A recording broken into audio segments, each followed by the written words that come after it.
इस कार्यक्रम के प्रायोजक हैं पिताजी स्वर्गीय श्री नागरदास जी टिम्बडिया एवं माताजी स्वर्गीय रीवा बहन जी टिम्बडिया की पुण्य स्मृति में उनकी पुत्र वधू श्रीमती रूपा जी टिम्बडिया एवं परिवार, राजकोट, गुजरात।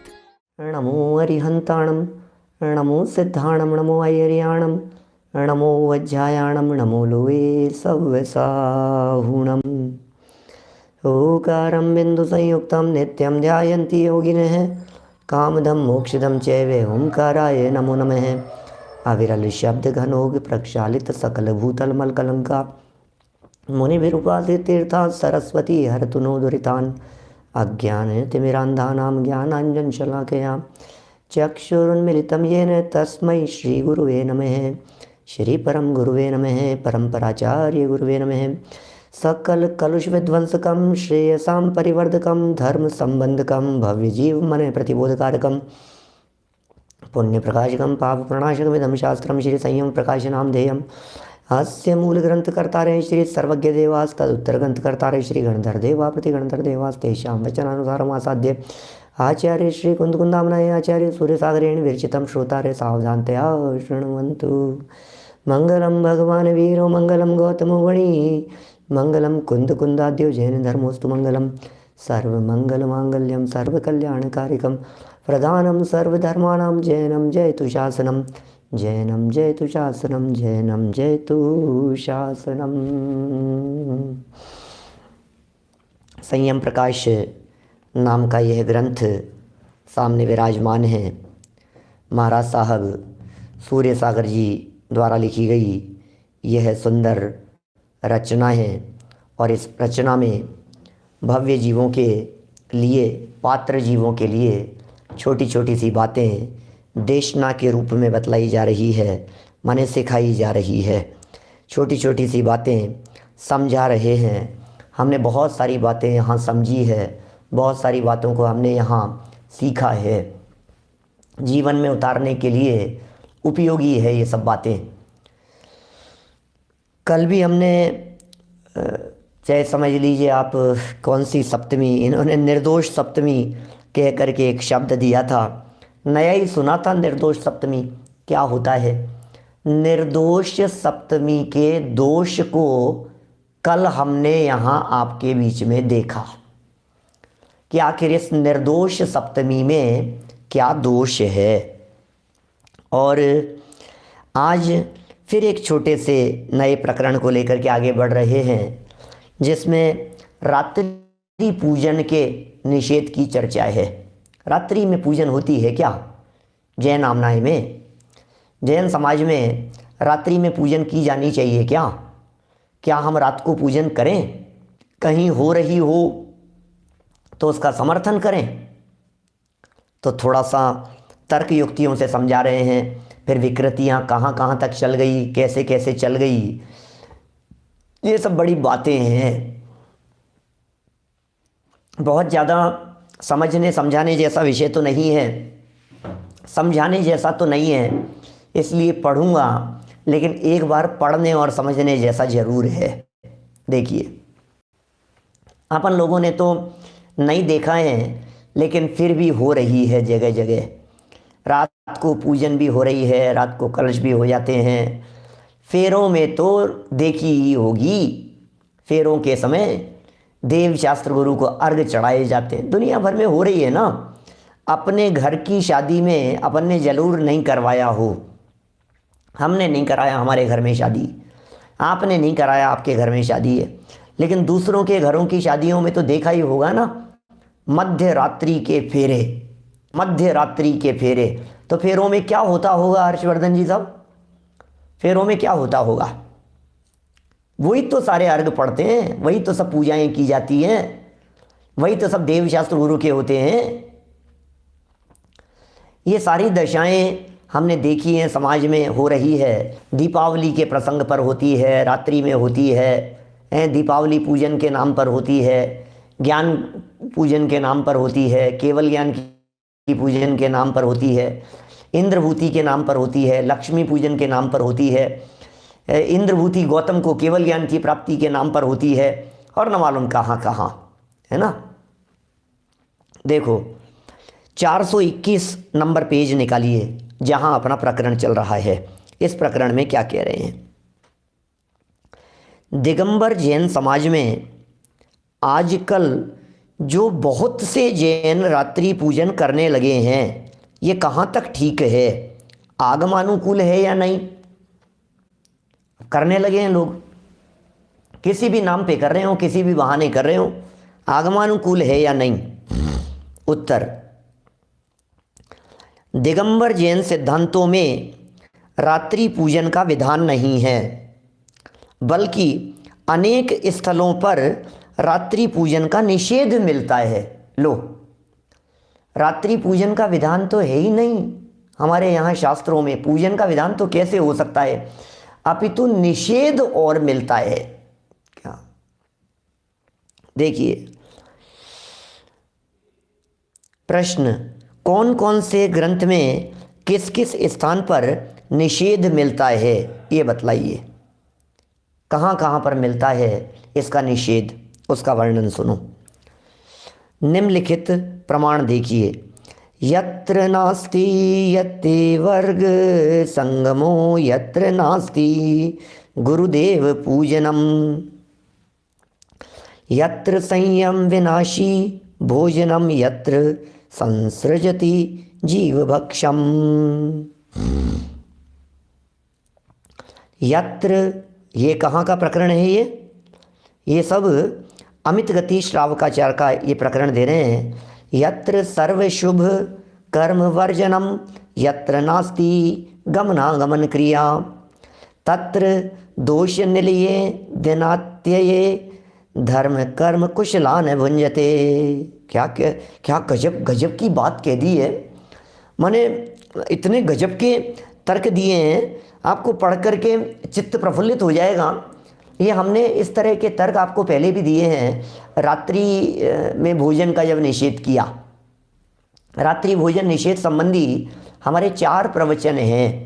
प्लेलिस्ट पर यदि आप देखेंगे तो 4 प्रवचन मिलेंगे, और उन 4 प्रवचनों में हमने बहुत चर्चाएं ऐसी की, आखिर रात्रि में भोजन क्यों नहीं? तो यदि रात्रि में भोजन नहीं हो सकता तो रात्रि में पूजन भी नहीं हो सकती। कि क्यों नहीं हो सकता है? देखो किन किन चीज़ों का निषेध किया है, रात्रि में किन किन बातों के संदर्भ में निषेध कर रहे हैं। और जा विषय यतिन के समूह का संगम नहीं, क्या जा विषय यतियों के समूह का संगम नहीं होता रात्रि में? रात्रि में मुनिराज से चर्चा वार्ता नहीं होती, रात्रि में मुनिराज बोलते नहीं हैं, रात्रि में मुनिराज का विहार नहीं होता, रात्रि में मुनिराज गमन करके आते नहीं हैं। और जा विषय गुरुदेव का पूजन नहीं, गुरुदेव का पूजन नहीं होता। और जा विषय संयम का विनाश करने वाला भोजन हुए है, संयम का विनाश करने वाला भोजन। और जा विषय जीवन का भक्षण उपजे है। और जा विषय सर्प शुभ कर्म का, सर्व शुभ कर्म का वर्जन है, सर्प नहीं सर्व, सर्प शब्द छप गया है, सुधार लेवें आप, सर्व है वो सर्व। और जा विषय सर्व शुभ कर्म का वर्जन है, सारे शुभ कर्मों का वर्जन कर दिया गया है। कोई शुभ कार्य नहीं होते हैं, कोई शुभ कार्य नहीं किए जाते हैं रात्रि में। रात्रि में मंगलमय कार्य नहीं होते, रात्रि में शुभ कार्य नहीं होते, रात्रि में अच्छे कार्य नहीं होते। रात्रि को मंगलकारी नहीं माना जाता है, रात्रि को भला नहीं माना जाता है। रात्रि के बारे में कहते हैं कि अच्छी नहीं है, नहीं होना चाहिए। सुनो जरा, जा विषय सर्व शुभ कर्म का वर्जन है, और जा विषय गमनागमन क्रिया नहीं है। अर्थ समझ में आ रहा है क्या? रात्रि में गमनागमन ही नहीं करते। अच्छा, हम आपसे पूछते हैं, रात्रि में जिनेंद्र भगवान के मंदिर में मुख्य वेदी की परिक्रमा देना चाहिए या नहीं? प्रदक्षिणा देना चाहिए या नहीं? अब भगवान की प्रदक्षिणा ही नहीं देते अपन रात को। सोचना एक बार गंभीरता से, जब रात्रि में भगवान के जिन मंदिर में प्रदक्षिणा नहीं देते, क्यों नहीं देते? क्योंकि गमन नहीं करना, क्योंकि चलना नहीं है। जब चलने का ही निषेध किया, कम से कम चलो, आरंभ नहीं करते, कम से कम आरंभ करो, कम से कम बोलो, कम से कम चलो, कम से कम घूमो, कम से कम आडंबर करो। रात्रि में चूल्हा मत जलाओ, रात्रि में कोई ऐसे कार्य मत करो, रात्रि में आरंभ क्रियाएं मत करो। इन सब का निषेध किया है यहाँ पर। यतीन मतलब यतियों के, यतीन का ना, यतीन के। और जा विषय यतीन के समूह का संगम नहीं, यति यति यतियों के, उसका नाम है यतीन। यतीन माने यतियों के। डॉक्टर टीसी जैन साहब भरतपुर वाले क्या लिख रहे हैं यहाँ पर, देखो कितनी बातें लिख दी हैं। अब आप शिवरात्रि में पूजन करेंगे, अरे कोई शुभ काम नहीं होता है, सारे शुभ कार्यों का वर्जन कहा गया है रात्रि में। रात्रि में मुनिराज चलते नहीं है, रात्रि में मुनिराज बोलते नहीं है, उनका संगम होता नहीं है, रात्रि में कोई मंगल नहीं देखा जाता है, रात्रि को ही अमंगल कहा जाता है। अरे कहाँ सूर्य का उदय और कहाँ काली रात, रात को ही काली कह करके पुकारा जाता है। अब आप सोचिए। और जा विषय सर्व शुभ कर्म का वर्जन है, और जा विषय गमनागमन क्रिया नहीं है, ऐसा दो शनि का ठिकाना दिन का अभाव रूप रात्रि। दोषों का ठिकाना है, दोषों का स्थान है वो रात्रि। क्या है? जहाँ दिन का अभाव है ऐसी रात्रि। ता विषय धर्म कर्म में प्रवीण पुरुष हैं, ते भोजन न करें हैं।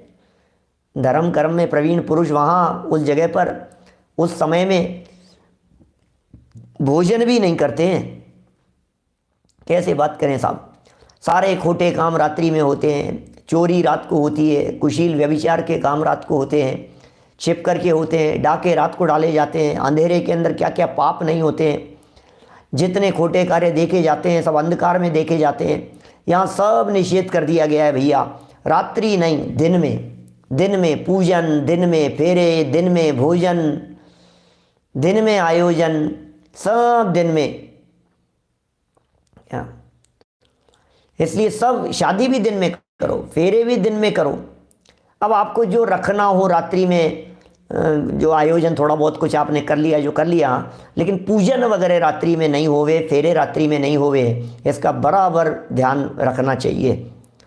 शराब भी रात को दिन में नहीं मिलती, बोलो आप, रात को ही पीते हैं, रात को ही शराब पीते हैं, रात को जुआ खेलते हैं, रात को वेश्या सेवन के अड्डे चलते हैं, रात को न मालूम क्या क्या होते हैं। रात्रि तो रात्रि है भाई साहब। अच्छे सज्जन पुरुष रात्रि में देर तक जगते नहीं हैं, रात्रि में देर तक बाजारों में घूमते नहीं हैं, रात्रि में कहीं जाते आते नहीं, दूर क्यों, अपने घर में भैया। रात्रि घर के लिए है, रात्रि शांति के लिए है, रात्रि विश्राम के लिए है।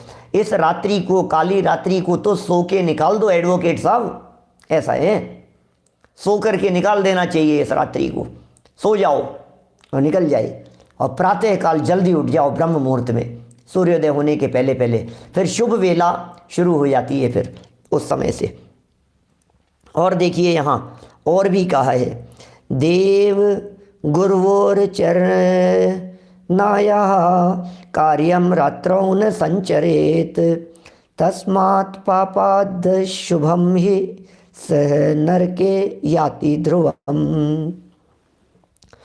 देव और गुरुओं के पूजन का कार्य भूलकर भी रात्रि में नहीं करें। हो, भूलकर भी नहीं करें। किस दृढ़ता से निषेध कर रहे हैं महाराज साहब। देव और गुरुओं के पूजन का कार्य भूलकर भी रात्रि में नहीं करें, क्योंकि कितनी भी सावधानी रखी जावे तब भी जीव हिंसा का रात्रि में संभव है, और जीव हिंसा जैन धर्म में सर्वथा वर्जनीय है, क्योंकि जीव हिंसा नरक के पतन का कारण है। यदि जीव हिंसा करने वाला प्राणी भी स्वर्ग को प्राप्त करने लगे तो नरक का पात्र कौन होगा? क्या क्या तर्क है, बतलाइए तो सही। यदि जीव हिंसा करने वाला प्राणी भी यदि स्वर्ग में जाने लगे, मान लीजिए यदि ऐसा हो जाए, जीव हिंसा करने वाला प्राणी भी स्वर्ग में चले जावे, तो फिर हम आपसे ये पूछ रहे हैं, फिर मोक्ष को ये फिर नरक में कौन जाएगा? फिर हिंसा करने वाले भी यदि वहाँ चले गए तो फिर स्वर्ग में जाने वाला कौन होगा, या फिर नरक में जाने वाला कौन होगा? हिंसा करने वालों को स्वर्ग में ले गए तो फिर नरक जाने वाला कोई दिखाई नहीं देता है। ऐसा है, देखिए कितना स्पष्ट कह दिया है यहाँ पर। अतः देव गुरु पूजा का आरंभ रात्रि में कदापि नहीं करना चाहिए, इतना स्पष्ट कह दिया है। इसलिए क्या कह दिया है, देव का अर्थ, गुरु का अर्थ, गुरु की पूजा, देव की पूजा, चाहे देव की पूजा हो चाहे गुरुओं की पूजा हो, ये देव और गुरु की पूजा आदि, ये इनसे सब रात्रि में हिंसा होती है, ये कदापि नहीं करना चाहिए। रात्रि में पूजन करने में हिंसा का संभव है, अतः रात्रि पूजन आचार्यों द्वारा निषिद्ध है। आचार्यों ने रात्रि पूजन को निषिद्ध कह करके पुकारा है, माने रात्रि पूजन आचार्यों ने मना किया है कि रात्रि में पूजन नहीं होनी चाहिए। देखिए फिर बात कह रहे हैं यहाँ आगे चर्चा कर रहे हैं जिनेंद्र पूजन की प्रचलित पद्धति। ये प्रश्न उठाया यहाँ पर, प्रचलित पद्धति क्या है जिनेंद्र पूजन की? तो लिखते हैं यहाँ पर प्रश्न, हमने सुना है प्राचीन काल में श्रावक लोग भी जो भगवान का पूजन करते थे वे भी प्रचलित पद्धति के अनुसार करते थे। ये सुना है हमने ऐसा सुना है, प्राचीन काल में जब भी लोग पूजन विधान आदि करते थे तो वो कैसे करते थे, केवल प्रचलित पद्धति के अनुसार करते थे।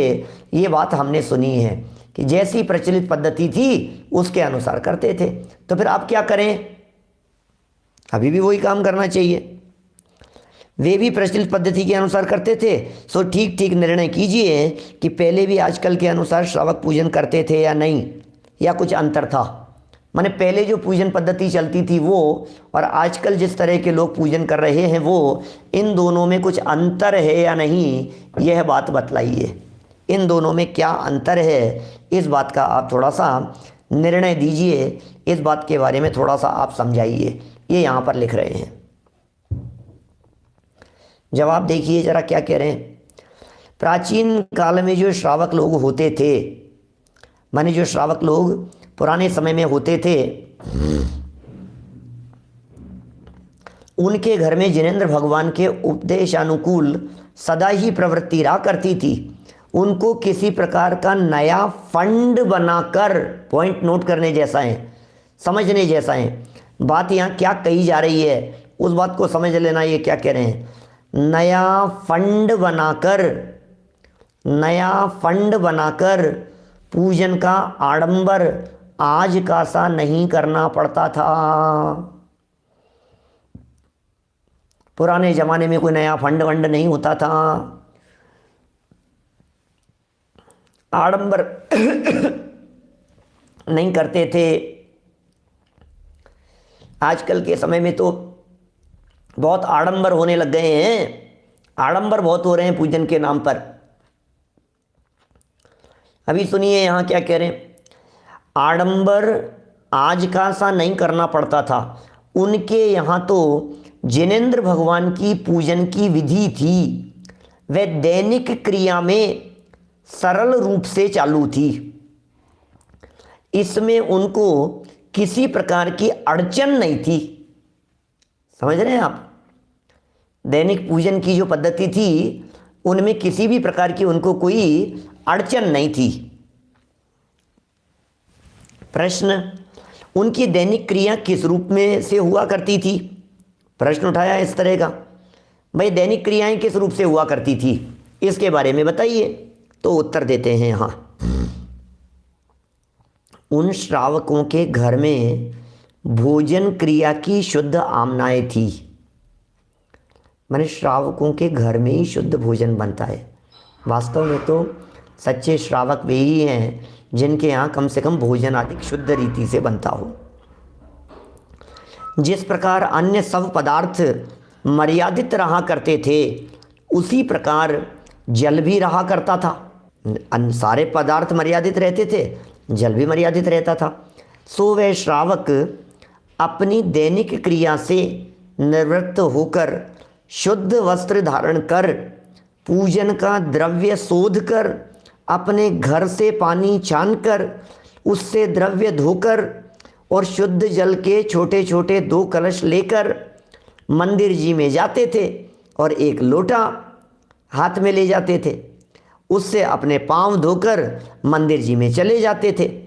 हो और उस थाल के कलशों से श्री जिनका प्रक्षाल करके जो द्रव्य ले जाते थे उससे पूजन करके उस द्रव्य को जल में या चांदनी में पक्षियों के लिए डाल देते थे। बाद में अपने बर्तनों को स्वयं घर पर लाकर मांझ कर रख देते थे, फिर दूसरे दिन भी वैसे ही काम में ले लेते थे। इस प्रकार का उनका दैनिक कार्य होता था। माने पुराने ज़माने की बातें कह रहे हैं, क्या क्या हुआ करता था। अभी तो सब बातें ही बातें रह गई है तो सच में तो माने 70-80 साल इस बात को हो गए।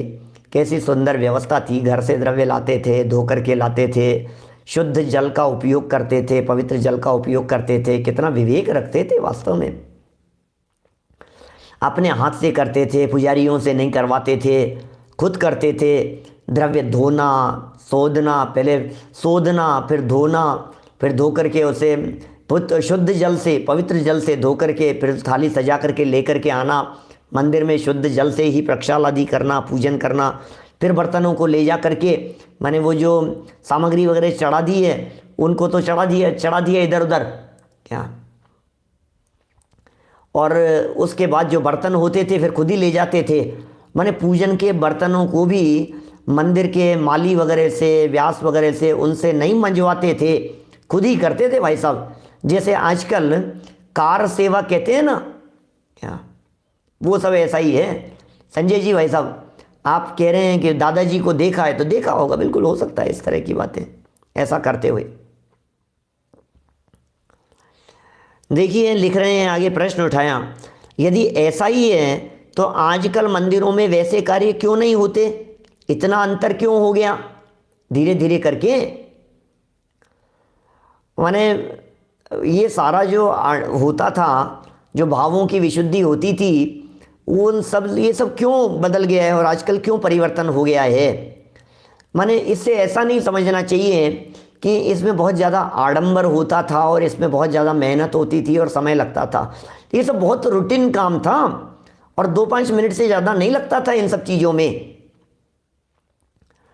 माने इन चीज़ों के अंदर कोई बहुत लंबा समय नहीं चलता था। ऐसा नहीं, घर में पानी छनता ही था तो शुद्ध पानी को छाना गया। अब पानी जब छन गया है तो छन करके तैयार हो गया है तो द्रव्य फटाफट वहाँ धुल गई है। मंदिर में धो चाहे घर में धो, तो फटाफट उसको धोई, तैयार करी। अब 10-5 मिनट 15 मिनट अधिकतम है इतना, तो इसलिए कोई समय वेस्ट का सवाल नहीं है। अरे भक्ति गाते रहते थे, पाठ बोलते रहते थे और द्रव्य धुलता रहता था, ऐसा है। माने भक्ति गाते जाओ, पाठ बोलते जाओ और काम करते जाओ क्या। ये सब इस तरह की चीज़ें पुराने ज़माने की बातें हैं सब, लेकिन इतना अंतर क्यों आ गया है। अब इसके ऊपर जो इन्होंने चोट मारी है यहाँ, ये थोड़ा सा प्रकरण खतरनाक है। हम तो भाई साहब कुछ भी नहीं कह सकते हैं, जो बातें इन्होंने लिख दी है। बाँच रहा हूँ मैं तो यहाँ, जगनेश भाई पढ़ करके सुना रहा हूँ, अपनी तरफ से कुछ नहीं है। जो लिखा है सो सब यहाँ लिखा है इन्होंने। इसका कारण यह है कि 13वीं शताब्दी के पश्चात हमारे यहाँ एक भट्टारक पंथ निकला। लो, ये 13वीं शताब्दी के बाद निकला है भट्टारक पंथ। ये पंथ ही हो गया, ये भट्टारक पंथ ये निकला है। फिर ये कह रहे हैं उसके द्वारा ऐसी प्रवृत्ति चालू हो गई। कैसी प्रवृत्ति? भट्टारकों ने पूजन के वास्ते इस प्रकार समझाया कि आप लोगों को प्रतिदिन घर से सामग्री लाने में बड़ी आपत्ति पड़ती है। इस कार्यक्रम के प्रायोजक हैं पिताजी स्वर्गीय श्री नागरदास जी टिम्बडिया एवं माताजी स्वर्गीय रीवा बहन जी टिम्बडिया की पुण्य स्मृति में उनकी पुत्र वधू श्रीमती रूपा जी टिम्बडिया एवं परिवार, राजकोट गुजरात।